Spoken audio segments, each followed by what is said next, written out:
बिपरजॉय चक्रवात को लेकर प्रधानमंत्री मोदी ने अफसरों के साथ मीटिंग की। 15 जून को गुजरात के समुद्री तट से टकराएगा बिपरजॉय। सौराष्ट्र कच्छ में एनडीआरएफ की 7 टीमें तैनात। वाराणसी में G20 बैठक का दूसरा दिन। विदेश मंत्री एस जयशंकर ने G20 के विकास मंत्रियों के साथ मीटिंग की। G20 देशों के विकास मंत्री शामिल हुए। G20 के मंत्रियों को प्रधानमंत्री मोदी का संबोधन। कहा, ग्लोबल साउथ का लक्ष्य है विकास। बदलते विकास के साथ साथ चले सभी देश। एमपी चुनाव से पहले बजरंगबली और गदा की एंट्री। जबलपुर में आदि शंकराचार्य चौक कांग्रेस महासचिव प्रियंका गांधी। स्वागत में लगी 30 फीट की गदा। 2024 में मोदी के खिलाफ मोर्चेबंदी से पहले विपक्षी रण। पटना बैठक से पहले जेडीयू ने खींचे हाथ। कहा, नीतीश नहीं पीएम के उम्मीदवार। अमेरिका में ओवैसी का फिर मुस्लिम राग। कहा, देश में सांप्रदायिक राजनीति की बीजेपी कांग्रेस की रेस। हिंदुत्व पॉलिटिक्स में लगी होड़।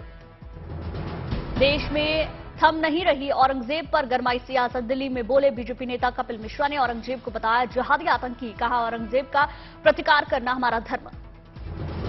भोपाल में संघ के कार्यक्रम में संघ के विचारक इंद्रेश कुमार ने कॉमन लॉ के साथ उठाया लव जिहाद का मुद्दा। कहा, लव जिहाद में प्यार नहीं वासना और हिंसा रहती है, इसका संघ है विरोधी।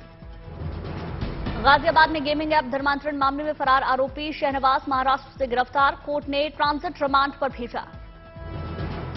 हरिद्वार और ऋषिकेश के मंदिरों में ड्रेस कोड लागू। छोटे कपड़ों में महिलाओं की एंट्री बैन। अब पूरे देश के मंदिरों में ड्रेस कोड लागू करने की मांग उठी। काशी विश्वनाथ के दरबार में पहुंचे यूपी के सीएम योगी आदित्यनाथ। मंत्रोच्चारण और पूरे विधि विधान के साथ पूजा अर्चना की। चमोली में जोशीमठ औली सड़क मार्ग के चौड़ीकरण का काम शुरू। 150 से अधिक पेड़ों को मार्क किया गया। 14 किलोमीटर तक सड़क को किया जाएगा 8 मीटर चौड़ा। लोकसभा अध्यक्ष ओम बिरला ने किया कोटा बूंदी खेल महोत्सव का शुभारंभ। कहा, खेल महोत्सव के आयोजन से इलाके में सकारात्मक बदलाव। बारगढ़ में BPCL 2G ethanol bio refinery का केंद्रीय मंत्री धर्मेंद्र प्रधान ने निरीक्षण किया। अधिकारियों को निर्देश दिए। बलांगीर में केंद्रीय मंत्री ने इंडोर बैडमिंटन स्टेडियम का उद्घाटन किया। राज्य में खेल को बढ़ावा देने पर जोर। बांसवाड़ा में त्रिपुर सुंदरी महिला मंदिर में सीएम अशोक गहलोत ने दर्शन किए। सीएम ने विधि विधान के साथ पूजा पाठ किया।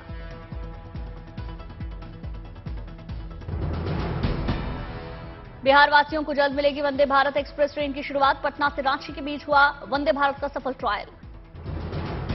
अमरावती के लोगों को मिली मीठे पानी की सौगात। केंद्र सरकार ने जल परियोजना के तहत खारे पानी को मीठे पानी में बदलने के लिए मशीनें लगवाई। सोनीपत में सीएम मनोहर लाल खट्टर ने अंतर्राष्ट्रीय बागवानी बाजार के सेकेंड फेज का उद्घाटन किया। सीएम ने सभा को संबोधित किया। मयूरभंज में आर्टिस्ट ने अनोखे अंदाज में बालासोर घटना में मृत लोगों को श्रद्धांजलि दी। स्मोक आर्ट से बनाई हादसे की पेंटिंग। श्रीनगर में यूथ फेस्टिवल का हुआ आयोजन। फेस्टिवल में हाथों से बनाई हुई चीजें लोगों को पसंद आई।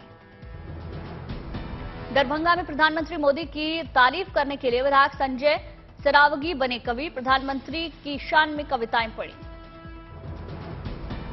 मैदानी क्षेत्रों में गर्मी बढ़ते ही पहाड़ी इलाकों में छुट्टियां मनाने पहुंच रहे लोग। पर्यटकों से गुलजार हुआ सोलन। बाड़मेर में मजदूरी करने वाले युवक ने पेश की मेहनत की मिसाल। मजदूरी करने के साथ जारी रखी पढ़ाई। रीट एग्जाम में हुआ सिलेक्शन।